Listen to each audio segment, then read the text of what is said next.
Hope you can come back to the lesson now. We were discussing Kaya Gata Sati Sutta, which is available in Majjhima Nikaya. A very relevant sutta for mostly for the, I can say, for the beginners as well as for the experienced yogis, because it is giving us a lot of information related to many topics related to our meditation, our practice. So in this Kayagata Sati Sutta, we discuss about Anapanasati, mindfulness on breathing, and then the 4 postures, that is Iriyapata Bhavanav, how to use various postures to develop mindfulness, and then clear comprehension, including various sub-postures and daily activities, how to develop mindfulness using those daily activities, and then we get on to various body parts. So what are the body parts making this so-called body, so-called man, so-called woman? So we discussed that. So it has given a different perspective to our practice, because when we think there is a person here, there is an I, there is you, there is a man, there is a woman, there is mother, there is father, there is child.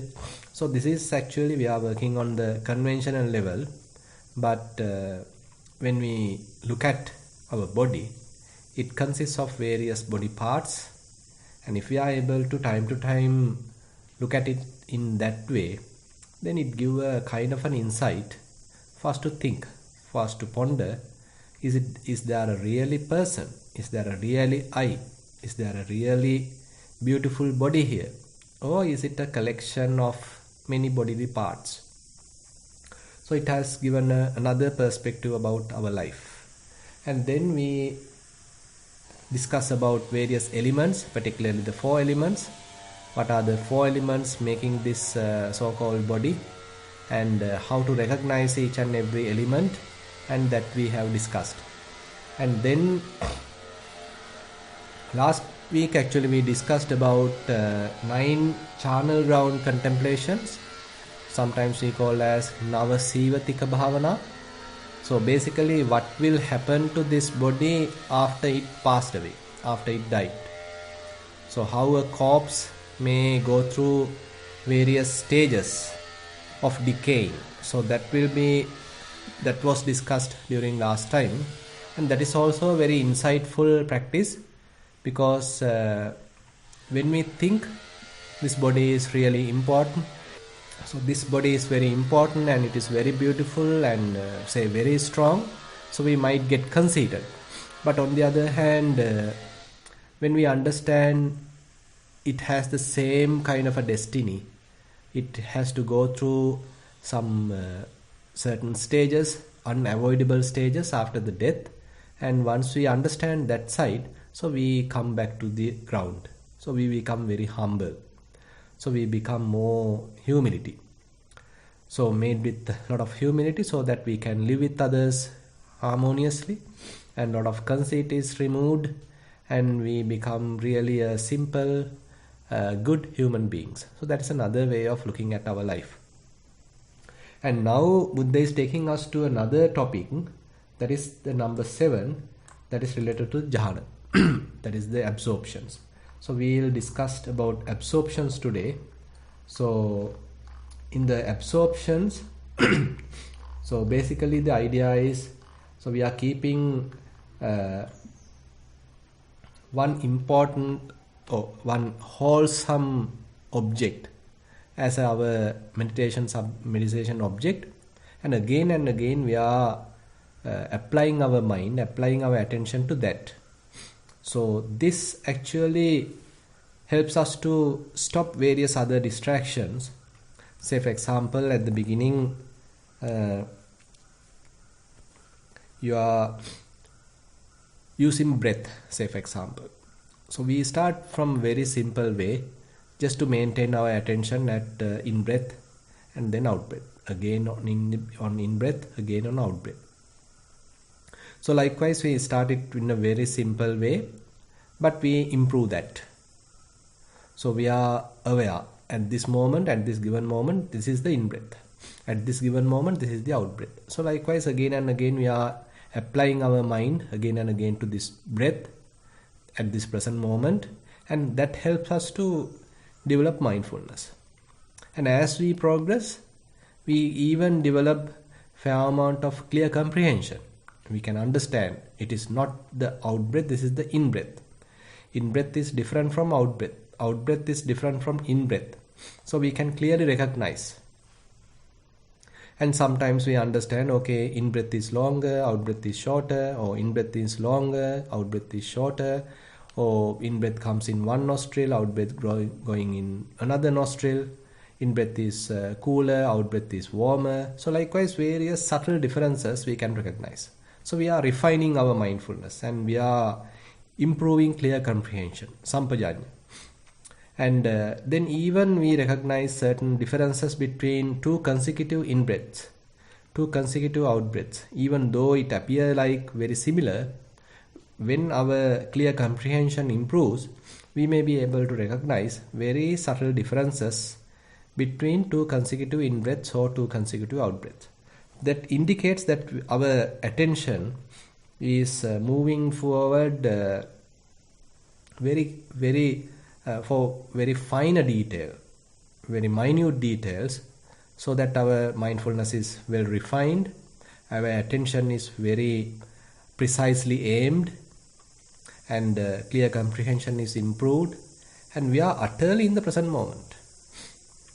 And when we are reaching these kind of stages, for certain yogis, there's a possibility of the arising of a kind of a nimitta, kind of a sign.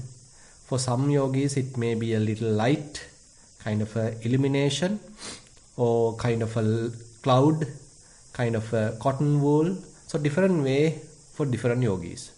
But for certain others, such nimitta, such sign never appear. It also doesn't matter. But the point here is, if we pay more attention towards the detail, then it is less possibility of arising this nimitta, because we are more bent towards the vipassana approach. But on the other hand, if we are not paying much attention to the details, rather we simply use breath to improve our concentration, our samadhi, one-pointedness of the mind, so that may lead to arising this nimitta, this sign.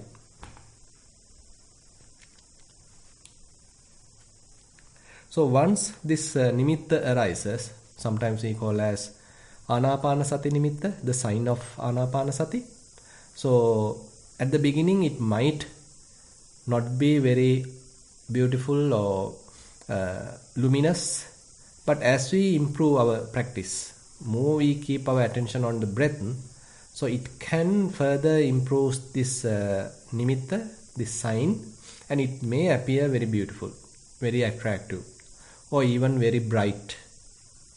Even at that time, we should not immediately look at it, but rather we have to carefully note our breath, very carefully, in breath, out breath, in breath, out breath. And that further contributes towards the improvement or the increase of this nimitta, sign, and then it becomes very stable. At the beginning, if we look at it, it will simply disappear. But if we continue our practice as usual, then this nimitta become more and more stable. Now it appears very bright in front of your eyes, and very much like the breath emerging from this nimitta, and breath go into this nimitta. So very much like breath and the sign, breath and the light is very much merged together. So it is automatically we tend to look at it. So it's just a beautiful light, maybe a kind of a bright light or kind of a soft light. It can vary time to time, and we are simply looking at it. Now we ignore breath, but simply look at this nimitta. So it appears very pleasant, and we only take the pleasant side here. Now we are entirely on a samatha approach. So we are not talking, we are not thinking about the differences or the changes or the impermanence of this nimitta. Rather, we consider the positive aspects. We consider it is very beautiful, very good, very pleasant, and it is happy, and again it is permanent. So we are taking a kind of a different approach in this samatha practice. So we now dealing with the nimitta, dealing with this counterpart sign. Now it become more and more brighter, more and more vivid, and we are living with it very much like, and we have to properly balance our faculties. So we have to have a lot of faith on this, and we are maintaining only the necessary amount of effort, not using much effort, and allowing the mind to well concentrate onto this nimitta, and again not looking at any defects in this nimitta, rather taking it as very positive, very beautiful, very attractive. Like that, we are sort of taking the positive aspect of it, and very pleasantly we are looking at it. So if we are able to maintain this kind of an attitude in our mind, it is very relaxed attitude, very pleasant attitude, and we have a very positive attitude because of the faith, and very feeling at ease. At one given moment, so we may get absorbed to it. We very much like we immerse to it. We soaked in it. So this can happen. But if you expect it too hard, then it may not happen. Because in order to immerse to it, in order to soak into it, so you need to have a very pleasant, very lighter kind of a mind. So that attitude has to be maintained for a while. And you are simply looking at the nimitta and carefully observing it, and then you get absorbed it. You become one with it. Now the whole world disappears, and you are simply with this nimitta, with this sign, and it's very pleasant experience, very blissful experience. So now when we consider the first jhana, so there are 5 factors define the first jhana. So we sometimes call them as jhana factors. Dhyana anga, jhana factors.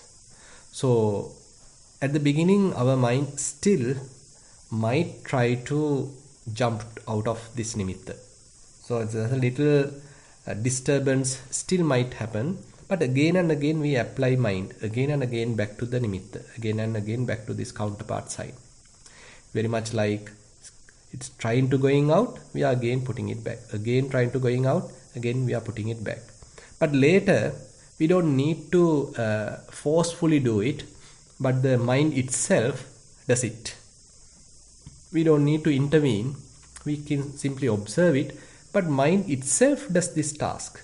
Whenever mind tries to shift out of the sign, so mind itself is putting it back. So we have this applied mind, again and again applying the mind towards the nimitta. So therefore the first jhana factor, vitakka, is there, present. And while being with the nimitta, we observe it. We carefully being with it. So our mind very much like touching it very gently, softly. The nimitta and the mind is fairly become one with it, and it is very much like rubbing the nimitta. So this is called vichara, the sustained attention. So we are keeping a sustained attention towards the nimitta, towards this light or towards whatever the sign. And then there is no friction, there is no any kind of effort. Simply we have we became one with it, and so therefore kind of a very blissful feeling can arise, and therefore it's very happy. So the happiness and the rapture are present. You might feel like goosebumps are coming and going, and you might feel like sometimes somewhat soaked on a kind of a very cool water like, and the whole body whole body feeling that kind of a pleasure, kind of a rapture, and it's very pleasant, very blissful experience, and the whole body, whole yourself is felt with that, whole the body pervaded with such a rapture, such a happiness, and very comfortable. And therefore the rapture, the piti is also there. That is the third jhana factor. And again, kind of a satisfaction, kind of a happiness, comfort is also there. So that is the fourth jhana factor, sukha. And again, mind is not distracted. Mind doesn't go towards the past nor to the future, but simply being with this nimitta, with this counterpart sign. So therefore the ekaggata, one-pointedness or unity of the mind is there. So these jhana factors are present in the first jhana. So based on these jhana factors, actually we define which jhana we are in. So in the first jhana there are 5 jhana factors, and we are therefore observing this nimitta, and we get absorbed to it, and these jhana factors are present. And this actually can happen only when hindrances are faded away. You can't have it while there's a lust in your mind. You can't have it while anger is present in your mind. And again, if you have any kind of a doubt, you can't have it. While having any kind of a regret, you can't have it. Any kind of restlessness, you can't have. And again, when all the positive aspects are available, if you fall asleep, again you are defeated. So basically you have to have a awakened mind in order to be with this nimitta, absorb to this nimitta. Therefore the tina middha, sloth and torpor also has to be disappeared, and that basically means all the hindrances are temporarily subsided. Then only you are able to merge with this situation. So now you are in a very blissful situation, and it's a very pleasant abiding, and therefore this is one of the beautiful experience a yogi can have. And Buddha is giving a very beautiful simile here, the kind of an experience that the yogi have. So during the good old days there are no soap. So unlike today, there are many different brand names of soap, but during the Buddha's time only kind of a what is called bath powder was available, and to that bath powder you take a small amount and you mix with water, and when you are mixing with water, that bath powder become a one lump, kind of a one ball. And in order to do that, you have to evenly sprinkle water so that each and every powder, each and every particle get wet by the water, and that's how the whole powder become one ball. So you can understand each and every particle is now bound together because of the water. So this ball is now appear like a single thing, and now you can apply throughout the body. Now it appear like a one thing. Now Buddha is giving this simile. So what he says is, so it basically squeezes and soak together, bound together because of the water. So there is no any particle loosest, any particle going out, because it's everything bound together. Everything due to this moisture, everything bound. So similarly Buddha says, now this happiness, this pleasure, this feeling of the unity of mind is felt to the whole body. So the yogi feels this very pleasant abiding through the body. Now he has become one with this sign, one with this counterpart sign, one with this anapanasati nimitta. So this is called the absorption, the first jhana, where the 5 jhana factors are present and the whole body is feeling very blissful. The whole mind and body felt very blissful, and the whole pleasure may be even sort of pervaded throughout the body, and it can actually happen in different stages. Sometimes time to time the happiness or the pleasure can appear, or sometimes like a electric shock, kind of a very blissful experience can happen time to time. Or sometimes very much like you feel floating, very lighter kind of an experience can happen, or goosebumps can appear, or like waves coming and bathing you and then going again, another wave coming and bathing you, pervading you and then going. That kind of an experience can happen. So different experiences can happen. So it may vary time to time, from person to person, from occasion to occasion. Therefore the rupture has different stages, and anyway rupture is also present, and the whole experience is very comfortable, very happy, and the mind is united with this nimitta. So all these factors are there. So you can understand this is one of the temporary blissful experience that one can have because of this meditation.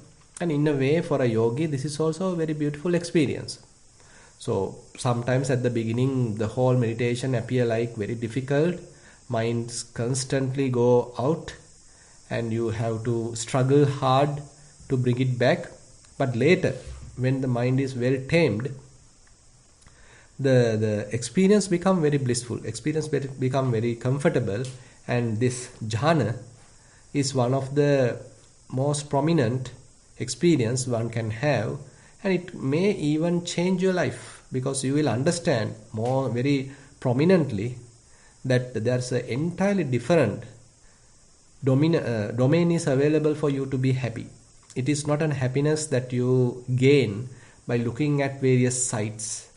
It is not some kind of a happiness that you gain by listening to various music. It is not kind of a happiness that you gain by using various, say, smells, odors, or even by tasting various delicious food, or even by having comfortable tactile sensations, or not even by thinking. You are not sort of going to a kind of an obsession to have this kind of a feeling. Rather, the mind has to be very calm, very tranquil, no inner chatter. Then only you can have this kind of an experience. So therefore you will experience an entirely different paradigm because of this jhana. And you have to have a fair amount of letting go, particularly when you get absorbed to that nimitta. Otherwise, if you are maintaining a lot of ego, then you might get even frightened when you get absorbed. But again and again, when you practice it, so you can give up yourself and simply allow the mindfulness and the concentration to operate, and you get absorbed to it, and you are simply there. You just be there, simply experiencing the bliss. So this kind of very beautiful milestones are there in the practice. But anyway, Buddha says this has, of course, very comfortable, very happy, temporary feeling, blissful state. But even though if you spend hours or days, there is no cutting off of defilements. So that is the disadvantage. So one can be very attracted towards this kind of a blissful state, but main warning is that we should not get addicted to it. And on the other hand, even though we may spend hours there, there is no cutting off of defilements.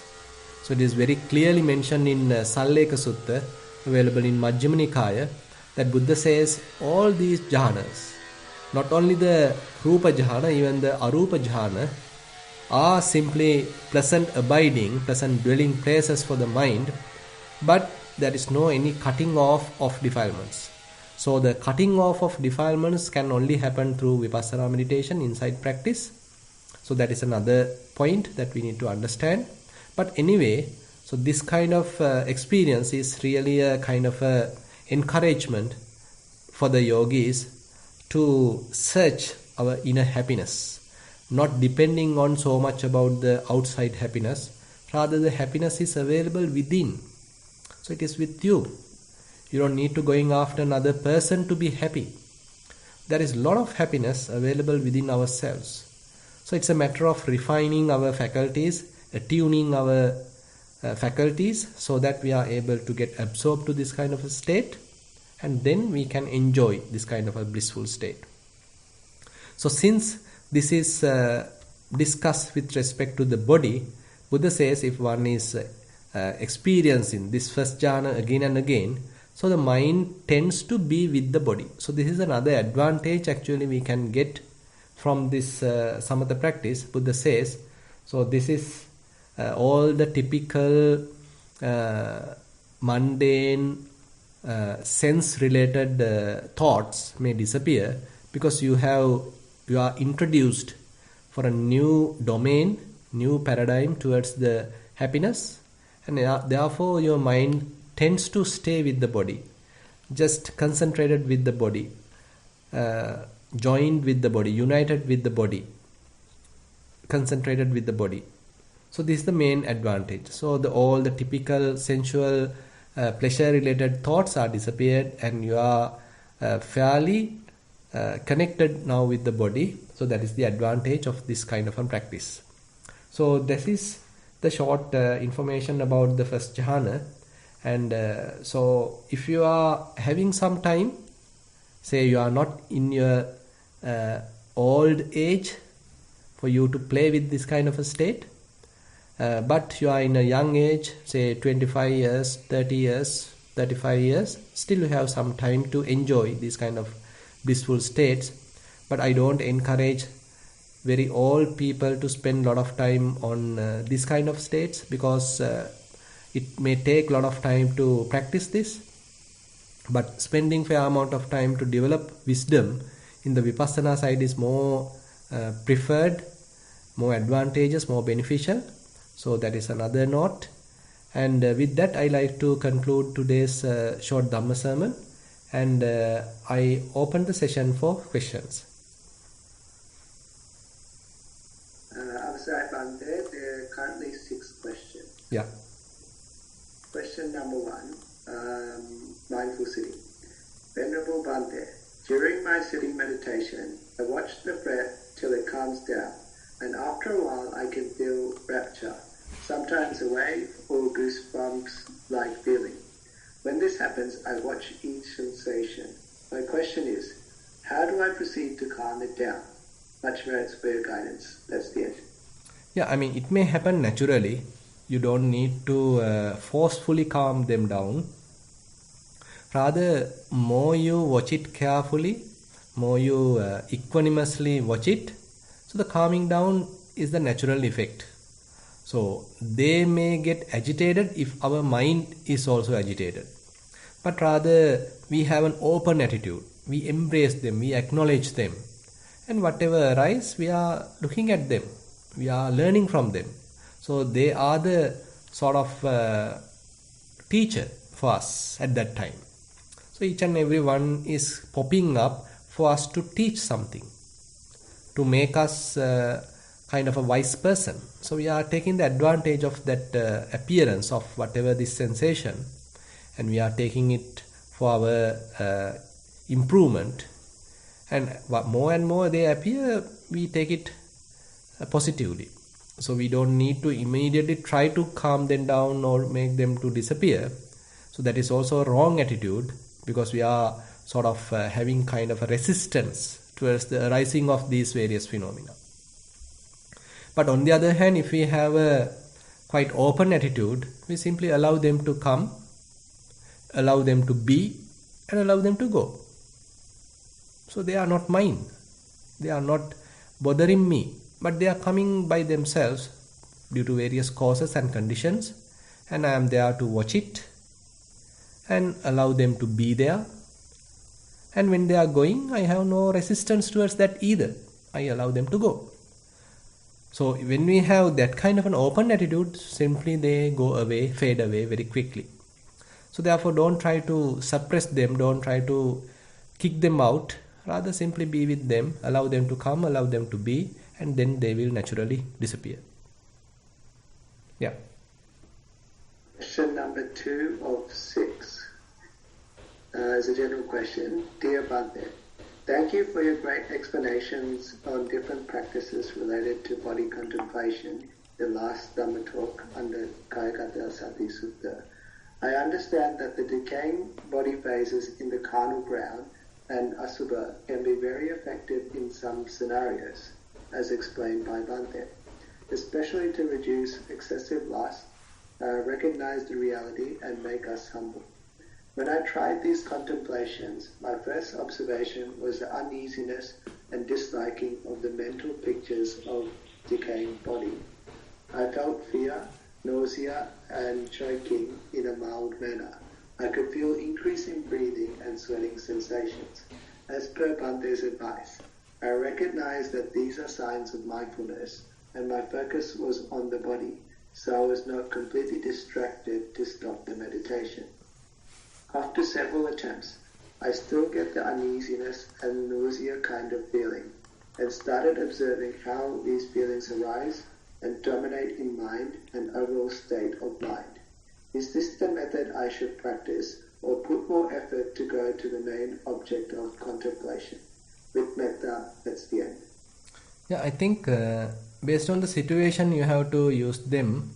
It is not necessary to forcefully make the mind say contemplate about these charnel ground meditations, because as you have mentioned, it can lead to kind of a depression in the mind, like I have warned you on the other day.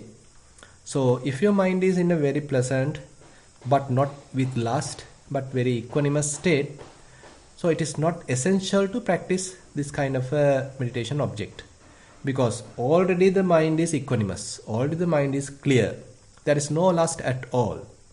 Then not necessary. It's very much like a medicine. So if you have fever only, you have to take paracetamol. If you don't have, you don't need to take. Simple as that. So likewise, so if there is a remaining lust, burning lust is there, maybe channel ground meditation would be a very good medicine for you to come back to the real terms. But if there is no such lust present in the moment, at the moment, and you can get into the proper practice, maybe anapanasati or whatever it is, then well and good, you can directly put your attention to anapanasati. But if there is prevailing lust, then you can try this charnel ground meditation, fine. And as you said, immediately our lust may disappear.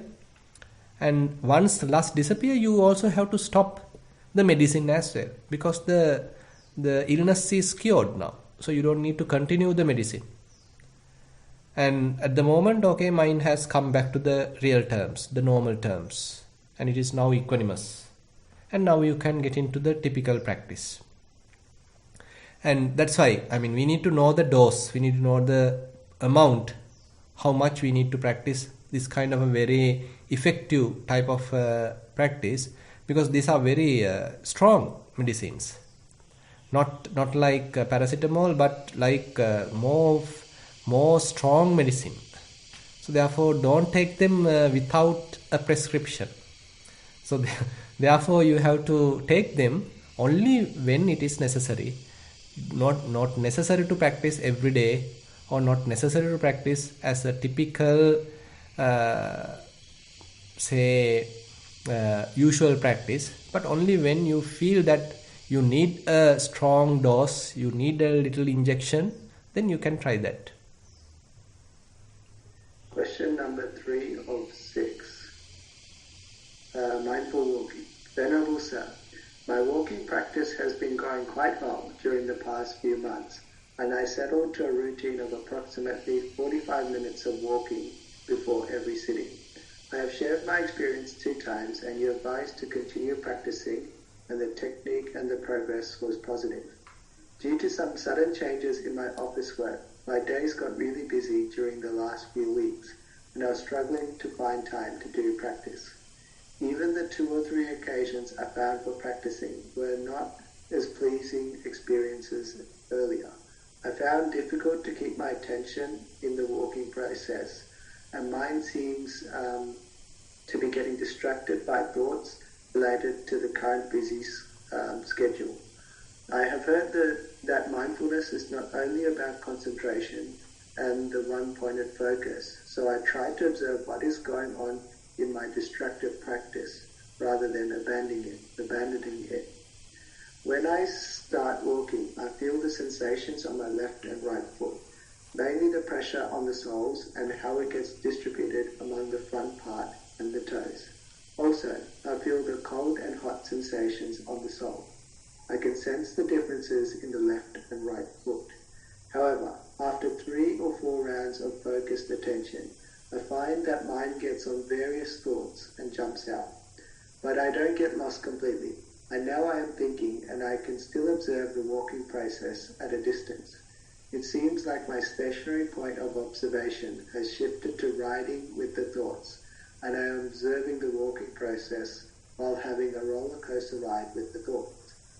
I did not try to do anything drastic since I could observe the walking as well. Sometimes the mind comes back to the walking process, abandoning the thoughts of office work, coronavirus in Sri Lanka, Donald Trump winning the election, etc., etc., and then drifts back to the thoughts again. The walking time of 45 minutes to 1 hour spent like this is like a pendulum. Can I assume, even though not settled and concentrated, my mindfulness is still there and the state of mind will come back to the pleasant times again if I keep on practicing? Much merits for your guidance. That's the end. Yeah, it may come back to the normal previous state, but you can you can make it little earlier by practicing self-restraint or the restrainment of the faculties. So if we distract ourselves too much, so the thoughts coming to the mind is many. Say for example, you are engaged in internet for many hours. So you're watching the YouTube, watching various movies, writing a lot of emails, whatever it is. So you spend a lot of time in the internet. Or you are watching television for a long time. You are reading many newspapers and talking over the phone for many hours. Maybe even some distracting news, some disappointing news about coronavirus or whatever it is. And even maybe about Donald Trump, nothing to worry. So whatever it is, so if we too much engage with this kind of distractions, actually our meditation going to suffer. So that's why we have to have a fair amount of restrainment on how to use our faculties, how to use our eyes, how to use our ears, our nose, tongue, body and the mind. So if we safeguard it, if we safeguard them, then less harm has happened when we are going to the office. Say, while you are going to the office, you are trying to maintain mindfulness. While driving, you are trying to maintain mindfulness. While you are going on public transport, you are trying to maintain mindfulness. And because the point is, if you are not maintaining fair amount of mindfulness, or if you are not safeguarding your faculties, the repercussions are to yourself. So once you come back home and try to practice, many thoughts are coming, many distractions, many prapancha, proliferation. So that is why, you yourself understand how harmful for me to spend many hours in various distractions, thinking too much of YouTube, thinking too much of internet, watching too much of movies or whatever it is. So then we ourselves will understand. So these are the consequences. We ourselves will understand, and then that is the time for us to limit those. Only the essential parts we look at just to get updated, but then stop, maintain some limits, and then think about the meditation, think about our practice. So have some kind of a inclination towards our practice. So is it harmful to me? Whatever the activity that I am now engaged with, is it harmful to me? Whatever the activity that I am going to do, is it harmful for my practice? So there's a beautiful passage related to the Sati Sampajanya, clear comprehension. So it is mentioned that whenever we want to do something, to sort of assess it on 4 ways. The first one is Sattaka Sampajanya, where we want to check, is it really sort of useful? Is it really beneficial? Or is it not? So we do little assessment before we really get engaged with the activity. And if we found this first assessment that it is not that useful, then we can neglect the activity.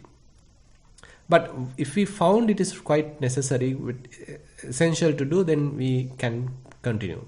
And while continuing with it, then we have to do it mindfully. Say, for example, you are writing a paper, you are writing a kind of an article. So can we able to do that mindfully while engaged in that task? Suppose you are driving. So in that time, are we able to maintain the mindfulness without thinking and without too much listening to music, etc.? Are we able to do that task mindfully? Then actually we are contributing more towards our practice. Even during the day-to-day activities, we are using those activities to contribute towards the practice. So likewise, we have to skillful on using various day-to-day activities, daily activities to our practice. Otherwise, if we are unmindful and engaged with various other activities, mostly the distracting activities, then our practice is going to be suffered. So therefore, try to check, are there any such unnecessary activities that I am get engaged? Am I carried away by today's too many news? Or am I get carried away too much about today's coronavirus information? So am I getting carried away by, say, a lot of movies, whatever it is? So we have to do kind of an honest analysis, honest assessment about our day-to-day activities, and accordingly we can adjust our daily practice, daily timetable, daily schedule, and as a result you may be able to come back to the past level of your practice very sooner. Question number 4 of 7. This one is general question. Dear Bhante, with practicing meditation and contemplation, the more I practice, the less I feel attached to the material life. I feel much happier with what I have. For example, it is easier to stick to budgets and use available resources. Sometimes I feel pressurized by my family and friends to get more things, like expensive clothing or a car. What advice do you have for managing these expectations? With metta, that's the end. So you can ask your family members also to practice. So that is the best way of solving the problem, because if you alone practice and they have no idea about this whole thing, so they think that you are now sort of out of the world or you are now in a different world. But on the other hand, if both are practicing, if the husband and wife both are practicing, so then there's a fair chance that both are having the same line of thinking. But on the other hand, if the other party is not practicing and asking so many things, you can simply be sympathetic about the other party, not going to any quarrel or any argument. You can simply understand that you also was there. Now you have little change your behavior because of the practice, but you also was there. So I also was there. So we can be very humble, thinking with respect to others' view, rather than sort of looking at the faults with him or her. We can understand how they are thinking. They are thinking about the safety, they are thinking about the savings, deposits and whatever it is, and we can understand their mindset. So we can even respect that. So not because that we need it, but we simply sympathize their situation, and we can even do it like a duty just to sort of make them happy. So in a sympathetic manner. So likewise you can take various approaches to solve this problem, but anyway you have to continue your practice, because that will give you a kind of a balanced attitude. So in our practice, time to time different say aspects are coming up or popping up. but that also vary. Now say for example today you are sort of having a kind of a renunciation type of attitude, but tomorrow it may be little changed. Maybe you acknowledge, you accept that some amount of resources is necessary for the living. Another day you even like to donate what you have, the excess amount you can donate even. Another day you can look at how the others are sort of struggling towards these various sensual pleasures, accumulating a lot of things. So you can look at it in a more equanimous manner without having any agitation or any kind of a resentment. Likewise, our practice also changes and we become matured, and therefore you continue a practice and you can take various approaches to solve the problem. Question number 5 of 7. This is a theory question. Dear Venerable Sir, what is the meaning of, and I don't think I'll pronounce it correctly, Patinisaggo? Yeah. I think that's much merits less yet. Yeah, Patinisagganupassana is one of the Vipassana practices.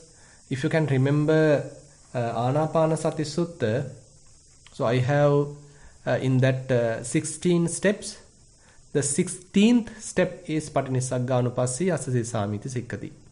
So I can show you that. Maybe give me a second. In Anapanasati, the 16 steps. So you can share screen. So in this Anapanasati Sutta, so if you can remember, so there are 16 steps, and the first 4 steps are Kayanupassana, the next 4 steps are Vedananupassana, next 4 steps Chittanupassana, and the last 4 steps are Dhammanupassana. So the last statement, so your question is related to that last. What is Patinisagganupassi? So basically, in order to understand this, so we have to come to a fair amount of practice. We should know some basics of our practice. Some amount of vipassana is necessary to understand what this really means. So I'll try to explain it in mundane terms. Say you are continuing your practice, and ultimately in one time, suppose you do fair amount of observations. As a result of wisdom is aroused, and as a result you are ready to give up things.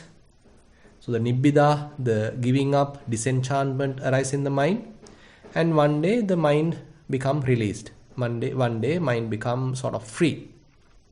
But again mind attached, because as a habit, even though temporarily the mind is released, still you can't maintain it, because a lot of sensual desires are still available in the mind. Asava and anusaya are still present. Therefore again mind go and grab, again mind go and grasp. So at that time what you have to do?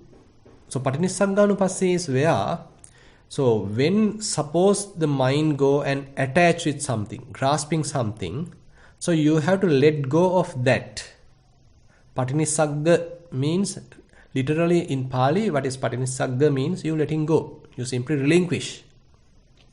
So you relinquish that attachment. You relinquish that grasping. And now where are you going to establish your mindfulness? So you establish back your mindfulness onto the emptiness, not with anything else.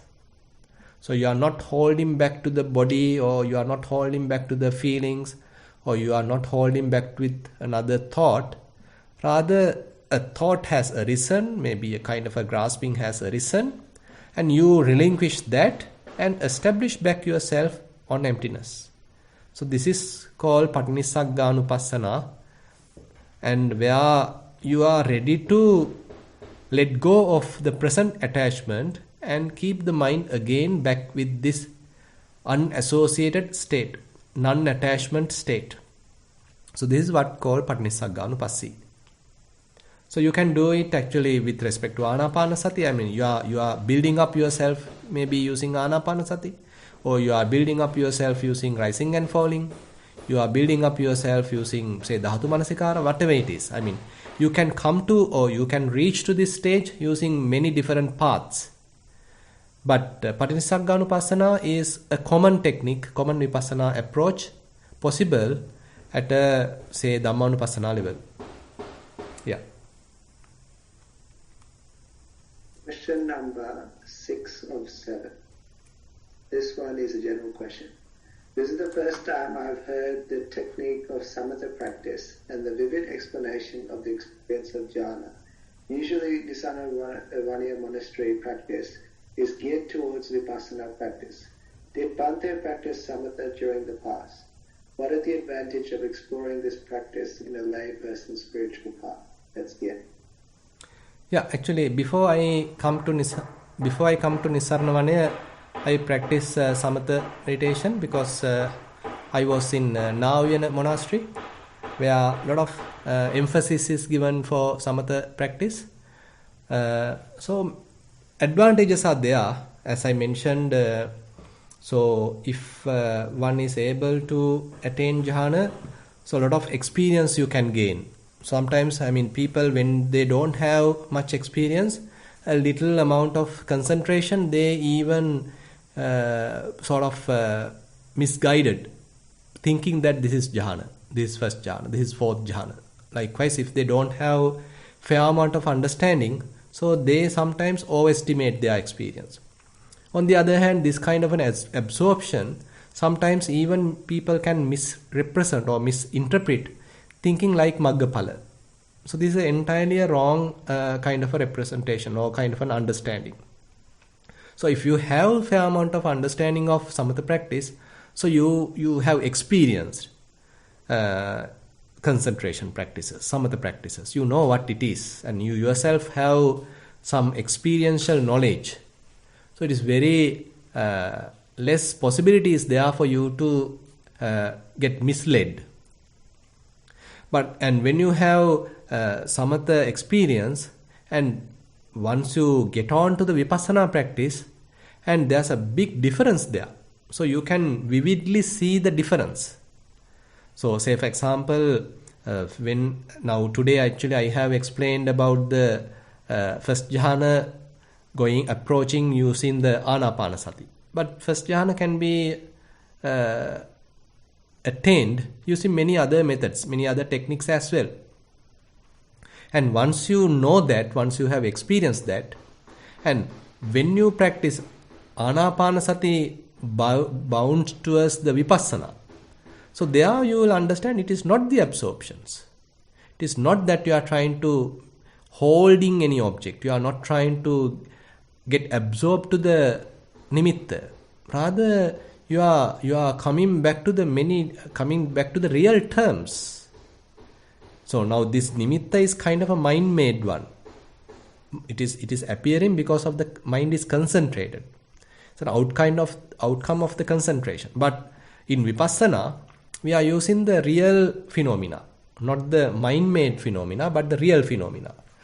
So real phenomena, very much like, say, vibrations, movements, say touching sensations, cold, say hot, say hardness, softness. So all these kind of real phenomena. And on the other hand, the feelings, thoughts. So these are the real phenomena. And we are not going to change them, but we rather observe them. Very carefully we observe them, accepting them with their real terms. Say how they are coming and how they are arising, what are the causes for them to arise, and how they are disappearing. And likewise, we are trying to get a lot of wisdom aroused due to that kind of an observation. That's why it is called insight practice. And as a result, the whole thing is letting go of, whole thing is relinquished, and the mind becomes free. So now mind has nothing to grasp. Mind has never become oneness with anything. Now, in the samatha practice, so your mind become united or oneness with that object, with that counterpart sign. But in vipassana, it has let go of everything, not holding to anything in the world, not attached with anything in the world. So there's a big difference between samatha approach and the vipassana approach. So if you have some samatha practice, so it is you can understand the difference. You can vividly understand the difference, how the mind is operating in these two domains. So, but when someone doesn't have any kind of such experience, even when you reach, say, the fourth stage of anapanasati, so that is where in the kayanupassana section, say one can come to passambhayam kaya sankharang, where the whole body become calm, tranquil. Even that sometimes people can misrepresent or misinterpret like jhana. Even they can misinterpret it like even maggapala. Even like thinking that even as a kind of emptiness. But it is not. So emptiness is more deeper, where a fair amount of wisdom is available as a foundation, and as a result mind has let go of all the attachments. So that is how the emptiness is available. And so therefore having some understanding about samatha practice is good, but on the other hand, attaching to the samatha practice, addicted to the samatha practice is the bad thing. That is the bad side of it. And again, it may take some time. So therefore, we in Nissarana, we actually give more prominence towards the vipassana practice, because in vipassana practice, you also have some good concentration. Vipassana concentration is also available. And with respect to vipassana concentration, you even feel some of the practice is not that advantageous, or not that not really advantageous, not that say lucrative, or not that prominent, because vipassana concentration is more and more vast, more opening is there, and more kind of reinforcement to the mind is available in vipassana practice. So therefore we give more emphasis towards vipassana, particularly in Nissarana. Question number 7 of 8. Dear Bhante, as a general question, Dear Bhante, as per your Dhamma talk today, when you come to a blissful situation or first jhana in anapanasati meditation, do we need to end some of the meditation in order to begin vipassana meditation? Or can we reach the next jhana by doing samatha continuously? Much merit for your guidance. Thero and Sarma. Yeah, so actually one by one different jhana can be attained. So we'll discuss one by one in this session. So today we discuss first, maybe on next week we'll discuss the second jhana. So one has to actually practice first jhana for quite a long time in order to be sort of familiarized with it, because accidentally going there is not enough. So you need to again and again attain to that jhana and have familiarized there, and then only you can get a fair understanding about what it is, what are these jhana factors really mean. So then maybe you can understand the disadvantages of the first jhana, then you can get into the second jhana by knowing the disadvantages. Say for example, when you know that the sort of again and again applying mind to the object and sustaining its attention again and again there, it's a little hindrance, kind of a trouble. If it is possible to just be there without any movement, without any sort of coming and going, just absorbed, so then it is well and good. Likewise, one understand the disadvantages of first jhana, and as a result one let go of certain jhana factors, certain qualities available in the first jhana, and then attain the second jhana. And you have to practice that again for quite a long time, and then you will understand what are the disadvantages of second jhana. Then you can attain the third jhana. So likewise, there's a kind of a progressive attainment is possible, and that is the proper approach when one is practicing jhana. And on the other hand, if one wants to come back to vipassana, you have to let go of jhana, you have to emerge from jhana, then only you can practice vipassana. You can't practice vipassana while being in the jhana. You have to emerge from jhana and then you can practice vipassana. Question number 8 of 9. This is a general question. Dear Bhante, according to the Buddha's teachings, the last state of our mind before death, Chuti Siddha, decides our next birth. So is this merely Chuti Siddha or karma influence, the existence of your next birth, or both of them? Everyone's online. So, I mean, I didn't check that yet. So, but a lot of information is available here and there. But point is that if we take these things too seriously, it is difficult to practice.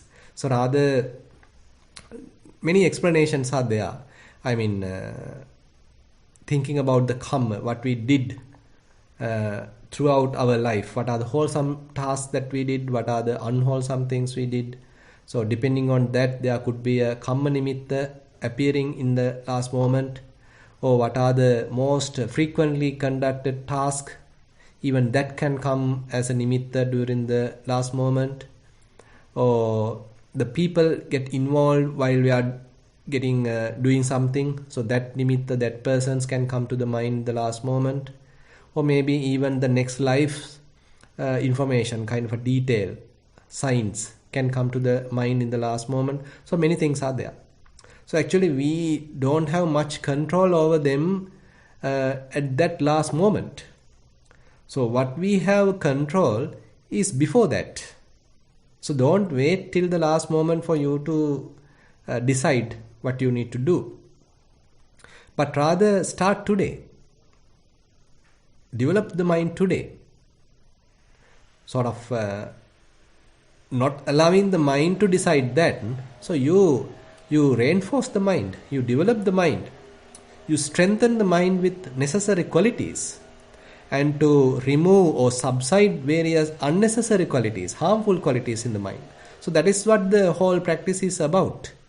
So when you understand there are various bad habits in my mind, various drawbacks available in my mind, lot of hindrances are available in the mind, then we have to work hard to eliminate them, to discard them. And on the other hand, when I understand that I don't have much faith in my mind, I don't have much effort in my mind, I don't have much mindfulness available in my mind is not yet concentrated, not enough wisdom is not available in my mind, so then try hard to develop them. So that's the whole thing about the mind, about the practice, to discard the unnecessary harmful qualities and to reinforce and to culminate, to develop the necessary positive qualities. So we can't do it while we are at the deathbed. So that's why we have to try our best when the fair amount of physical strength is available while we are healthy. So when you are in deep sickness, then you can't actually practice. Rather, try your best, invest some time to the development of the mind before you get into any trouble. Then when you really get into some trouble, you are already in some position. You are somewhat spiritually advanced, somewhat spiritually matured to endure that situation. So therefore, all these subtle information, I mean, even though you know, it is with less benefit. Rather, if you understand how to develop the mind and how to discard the bad qualities, harmful qualities, that is much useful. Yeah. Bhante, we've gone over time a little bit. Do we have time for one more question? Yeah, sure. Okay, this is the last one. Question number 9. General question. Dear Bhante, can we practice Vipassana meditation alone by skipping Samatha meditation? Or do we need to practice Samatha and Vipassana respectively? Thero and Sarnai. That's the end. Yeah, different approaches are there. So that is why in meditation there are different approaches mentioned. Say one can practice Samatha first and then convert to Vipassana. So that is one approach.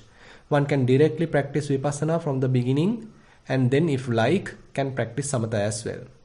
And as you mentioned, there's a possibility of taking both in parallel. You do some amount of Samatha and you do some amount of Vipassana. That is another approach. And there's another method mentioned kind of looking at the mind and something, I can't exactly remember the name of that. So likewise, mainly Samatha and Vipassana, with respect to Samatha and Vipassana, 3 approaches are mentioned. So in order to practice Vipassana, it is not essential to go to the level of absorption, to the level of jhana. So that is something that sometimes people give too much emphasis and telling that jhana is a must for you to get into Vipassana. It is not so. Rather, while even doing Vipassana meditation, your fair amount of concentration is developed. And again, one of the most important fact that Venerable Mahasi Sayadaw has highlighted is that you can get into Vipassana even at the level of Upachara Samadhi, neighborhood concentration. You don't need to essentially go to the jhana level, absorptions level, in order to get into the Vipassana. So you can even turn towards that while at the level when the mind is in a fair amount of concentration, not yet to the absorption. Very much like I can give you a kind of a approximation here in Anapanasati. So we discussed about 16 steps. The first 4 steps are called the Kayanupassana. So among those 4 steps, let me share that again. Among those 4 steps, the first 4 steps are Kayanupassana. So among those 4 steps, the last step, Passambhayam Kaya Sankharang, that state is where the mind has some fairly concentrated, but it is not jhana. But fair amount of concentration is there, and you can't now distinguish whether it is in breath or out breath, but kind of a sign is there, kind of a perception is there about the breath, kind of a sensation is available. And even at this level, you can turn towards the Vipassana. Now you are understanding how this sensation behave. How is it appearing? How is it disappearing? What are the causes of this sensation? Likewise, you can turn towards the Vipassana. So, but the first few stages are very much like building up the concentration. So it is not much yet to the Vipassana, but you are still pumping fair amount of wisdom even towards from these 4 stages, earlier stages, because you are giving some emphasis towards the looking at the minute details of the breath. That is where the clear comprehension is improved, and that is the seed of the Vipassana, seed of the wisdom. So slowly now your mind is bent towards the Vipassana. So therefore, jhana may be a sort of a good experience, but not a must for Vipassana. Yeah. Okay, I think we came to the last question. Hope everything finished. Yes, it's finished. Yeah. Okay. So that was the last question. So with that, we'd like to wrap up the session for today. Thank you for joining. We'd like to pass the merits to Bante for giving up valuable time for this program. And also thank you, Bante. Actually, the discussion was quite interesting today because I don't even know a lot about Samatha practice. It was probably the first I really heard anything about it because it isn't mentioned. So don't think too much about it. Yeah, but it's never mentioned actually. So yeah, it was quite interesting actually. There was a lot of good questions that came out of it. So I think that would be helpful for people if they don't know about it. So with that, I'd like to thank the organisers and all the people seen and unseen helping this program, along with the most important people, which is yourself, for joining. So with that, I'd like to end the program. Thank you for joining Thero and Sanai. Thero and Sanai, may you attain path, fruition, Nibbana. Sukhi hotu.